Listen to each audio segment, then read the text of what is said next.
Là, c'est la Terre, et ici, c'est Mars, enfin, vu de nos jours. Au début, c'était pas tout à fait comme ça. Il y a 4,5 milliards d'années, à l'époque où le système solaire était encore en formation, ça devait plutôt ressembler à ça, une énorme quantité de matière gravitant autour d'une jeune étoile, notre Soleil. Et les éléments qu'il resta de la formation de notre Soleil servirent à alimenter en matière première les planètes de notre système solaire, afin de créer des planètes gazeuses, comme Neptune et Jupiter par exemple, et des planètes telluriques plus petites, comme Mars et notre Terre. Au départ, Mars devait beaucoup ressembler à notre Terre actuelle.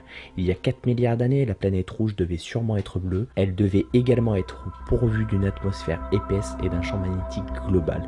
Et même sûrement une forme de vie devait exister en surface, mais cela reste encore à prouver. Même si les scientifiques récoltent des indices qui nous laissent penser que la vie a pu autrefois apparaître sur cette planète, ils n'en sont pas encore certains. Comparé à la Terre, la planète rouge est 10 fois plus légère. Et qui dit masse inférieure dit gravité plus faible. Alors un homme qui pèse 70 kg sur Terre n'en ferait plus que 26 sur Mars. En marchant sur Mars, on pourrait donc faire des petits bonds, un peu comme les astronautes le faisaient sur la Lune pendant les missions Apollo. Ensuite, comme notre planète, Mars a elle aussi son axe de rotation légèrement incliné de 25 degrés par rapport au plan de l'écliptique, ce qui lui confère des saisons exactement comme sur Terre. Mais ces conditions propices à l'apparition de la vie n'ont pas duré. Parce que par la suite, Mars a perdu son champ magnétique et son atmosphère protectrice, la laissant vulnérable aux agressions venues de l'espace. Sur Terre, nous avons un champ magnétique qui nous protège des vents solaires. La preuve de cette protection sont les aurores boréales et australes par exemple, qui sont produites par l'interaction des particules de vent solaire avec notre champ magnétique. Mars, n'ayant aujourd'hui qu'un champ magnétique rémanent insuffisant pour la protéger, elle se fait littéralement souffler son atmosphère par les vents solaires, et un long processus d'érosion et d'oxydation fait de Mars la planète rouge qui nous est familière. Passons maintenant à la comparaison entre l'air que nous respirons sur Terre et l'air martien.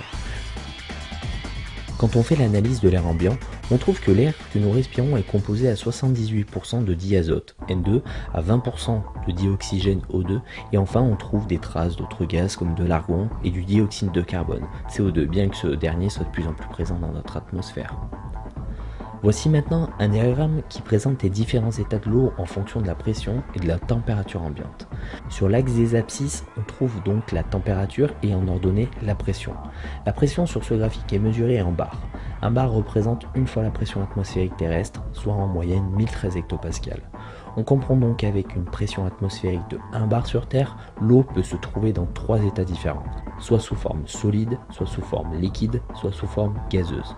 On comprend donc vite que l'état liquide de l'eau dépend à la fois de la pression atmosphérique et de la température, et également de la composition elle-même de l'eau.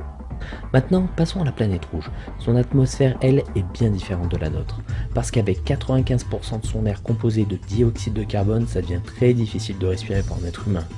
On trouve également dans cet air 2,7% de diazote et 1,6% d'argon. Pour ce qui est de la pression atmosphérique de la planète rouge, celle-ci est en moyenne égale à 636 pascal, c'est-à-dire qu'elle est 160 fois plus faible que sur la Terre.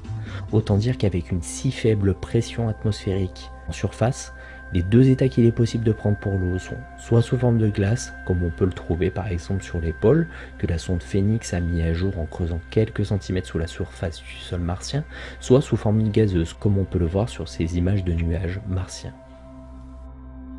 Et avec une atmosphère actuelle qui ne représente qu'1% de celle de la Terre, autant dire que c'est mission impossible de conserver de l'eau à l'état liquide et dans un état stable sur le sol martien.